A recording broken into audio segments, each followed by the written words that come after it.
Supreme court اتنی طاقتور ہے کہ وہ اسٹیبلشمنٹ کے نمائندوں کو بلا سکے، طلب کر سکے، کیونکہ انہی پہ یہ اعتراضات ہیں اگر خط میں دیکھا جائے کہ اداروں کی مداخلت ہے، اسٹیبلشمنٹ کا رول ہے اس میں؟ جی بالکل، سپریم کورٹ کے پاس بہت طاقت ہے، سب سے طاقتور ادارہ ہی ہے۔ جس بات کو یہ اللیگل کہتے ہیں اس کو لیگل کہا ہی نہیں جا سکتا، اتنا ہے۔ اگر کیونکہ یہ کہا جا رہا ہے نا کہ اسٹیبلشمنٹ کے احتساب کا اپنا ایک نظام موجود ہے، ادھر جانا ہی نہیں چاہیے تھا کسی صورت بھی۔ ایگزیکٹو کو سبارڈینیشن تو جوڈیشری کی ہو ہی نہیں سکتی۔ اتنے ججمنٹس، اتنی ججمنٹس ہیں، فیصلے ہمارے پچھلے 30-40 سال میں آئے ہیں جن میں سیپریشن آف پاورز، یعنی اختیارات کا بانٹا جانا، علیحدہ علیحدہ ہو جانا، مشترکہ نہیں، تو وہ سیپریشن آف پاورز کے لیجسلیچر یعنی مقننہ، عدلیہ، جوڈیشری اور یہ جو ایگزیکٹو، سیپریشن آف پاور کی آپ نے بات کی ہے اعتزاز صاحب، اسی معاملے پر آپ کی جانب سے بھی ایک پٹیشن سپریم کورٹ میں فائل کی گئی ہے، اس پٹیشن کا آبجیکٹیو کیا ہے؟ ہمارا یہ آبجیکٹیو ہے جی کہ جتنے ادارے پاکستان میں ہیں اور اس پہ پہلے بھی ججمنٹس آ چکی ہیں، ان کے اپنے اپنے دائرے کو وضع کیا جائے اور ایک دوسرے کے دائرے میں کوئی بھی مداخلت نہ کرے۔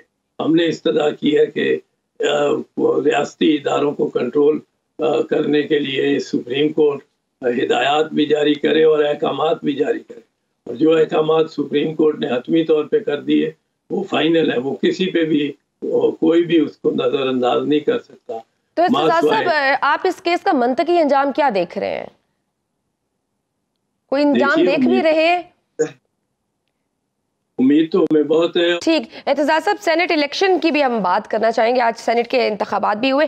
آج الیکشن کمیشن کی جانب سے کے پی کے اسمبلی میں مخصوص نشستوں پر حلف نہ اٹھانے کی وجہ سے سینٹ انتخابات ملتوی کر دیے گئے ہیں۔ کیا الیکٹورل کالج مکمل نہ ہونے کا جواز سینٹ الیکشن ملتوی کرنے کے لیے کافی ہے؟ سینٹ کا اجلاس ملتوی کرنا جو ہے الیکشن کا، وہ جواز آئینی طور پہ تو شاید نہ ہو، تو ایک یونٹ کا اس میں سے بالکل نکل جانا ہے۔ یہ آئین کا جو وفاقی حیثیت ہے اس کو ضرور مجروح کرے گی۔ ٹھیک ہے اعتزاز صاحب، پیپلز پارٹی کی الیکٹورل اسٹریٹجی پہ ہم بات کریں گے۔ سینٹ الیکشن میں اس مرتبہ پیپلز پارٹی نے رضا ربانی اور مولا بخش چانڈیوں کو ٹکٹ نہیں دیا، بلکہ پیپلز پارٹی نئے چہروں کو سامنے لے کر آئی ہے، اس کی کوئی خاص وجہ ہے؟ کوئی خاص وجہ تو نہیں ہوگی، کیونکہ دونوں بڑے فعال سینیٹر رہے ہیں اور ابھی بھی ان کی صلاحیتیں ہیں، پر پارٹی نے فیصلہ کرنا ہوتا ہے کہ آئندہ فیوچر کو بھی دیکھتے ہوئے اب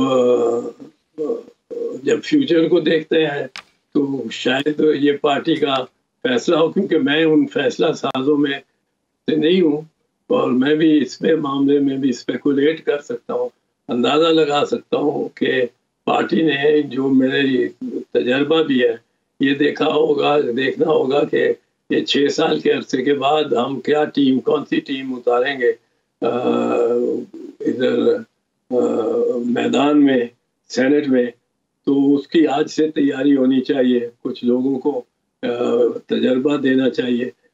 لیکن اس میں کوئی شک نہیں کہ رضا ربانی اور مولا بخش چانڈیوں دونوں بڑے فعال، اور بالخصوص چانڈیوں صاحب مائنڈ نہ کریں تو بالخصوص رضا کا میں کہوں گا، میرے ساتھ بھی وہ کام کرتے رہے سینٹ میں، انتہائی فعال، انتہائی زیرک سینیٹر رہے ہیں۔ He has had a very glorious innings as chairman also.